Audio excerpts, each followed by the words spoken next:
Puji Tuhan, Bapak, Ibu, Saudara yang dikasihi oleh Tuhan.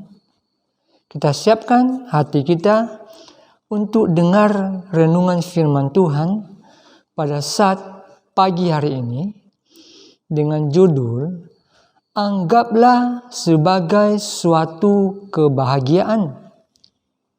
Kita membaca di dalam surat Yakobus pasal yang pertama ayat 2 sampai yang keempat dikatakan, saudara-saudaraku, anggaplah sebagai suatu kebahagiaan apabila kamu jatuh ke dalam berbagai-bagai pencobaan.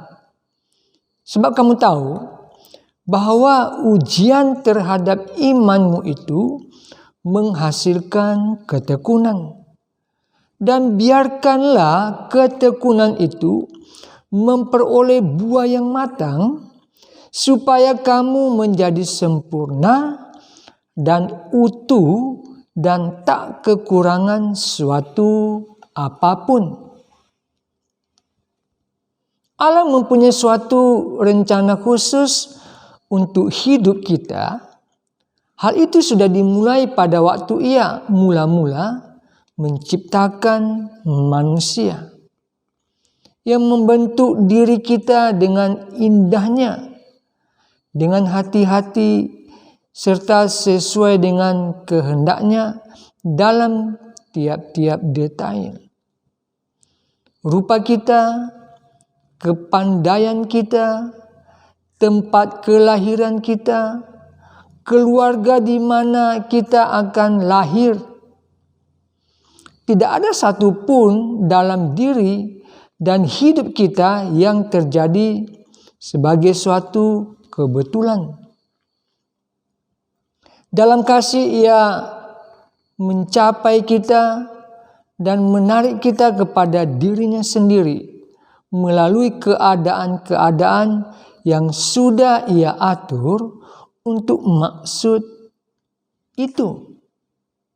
Kepada kita diberikan kelahiran baru, hidup baru pada waktu kita menerima anaknya Yesus Tuhan. Yesus Kristus lalu membaptis dan memenuhi kita dengan Roh Kudus. Kini rencana Allah adalah membuat diri kita penuh dan lengkap. Oleh Dia kita juga beroleh jalan masuk. Oleh iman kepada kasih karunia ini, di dalam kasih karunia ini kita berdiri dan kita bermegah dalam pengharapan akan menerima kemuliaan Allah. Roma 5 ayat 2. Allah kehendaki agar kita menjadi sesuatu menurut kehendaknya. Memang kita semua mengetahui hal itu. Allah kehendaki kita menjadi lebih seperti yang dikatakan di dalam Galatia pasal yang kelima ayat yang ke-22 dan 23. Tetapi buah roh ialah kasih, sukacita, damai sejahtera, kesabaran, kemurahan, kebaikan, kesetiaan, kelemah lembutan, penguasaan diri. Itulah 9 buah Roh Kudus di dalam kehidupan orang percaya. Benar hal itu. Namun banyak di antara kita yang berpikir bahwa hal itu berarti bahwa kita harus mulai berusaha mengerjakan suatu program untuk menambah keberhasilan atau keberuntungan kita. Berusaha membuat diri kita lebih mengasihi.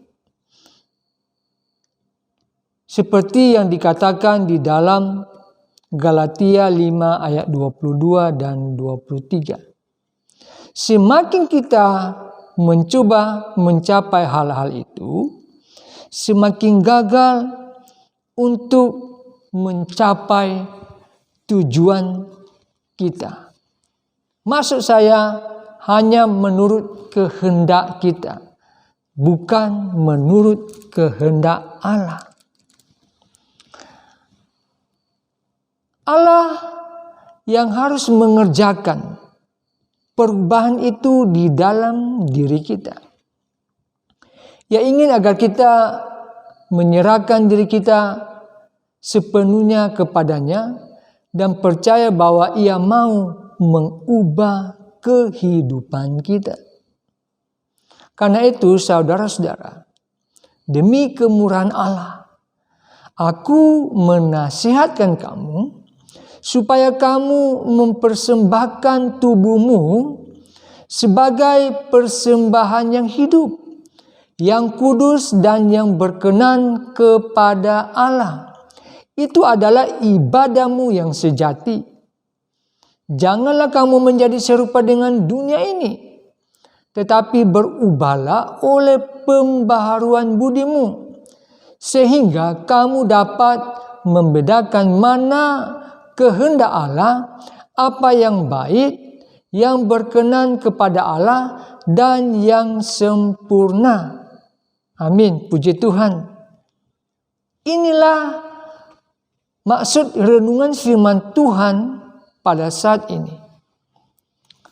Anggaplah sebagai suatu kebahagiaan apabila kita jatuh di dalam berbagai-bagai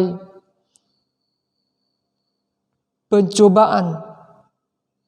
Sebab kamu tahu bahwa ujian terhadap imanmu itu menghasilkan ketekunan.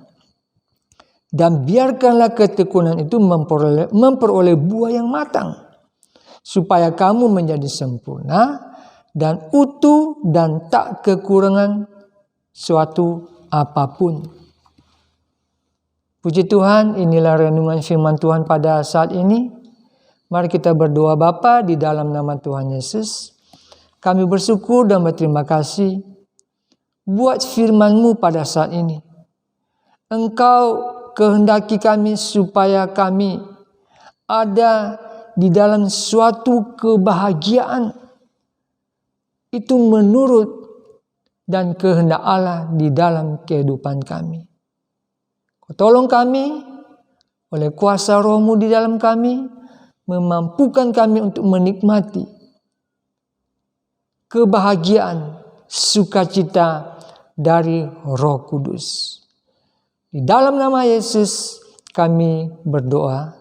Haleluya. Amin.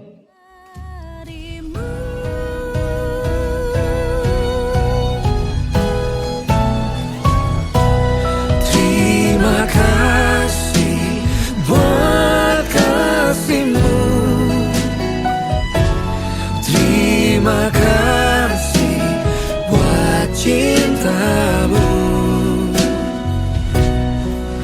Ku tak mau, ku tak mampu jauh dari-Mu. Terima kasih buat kasih-Mu, yeah. Terima kasih.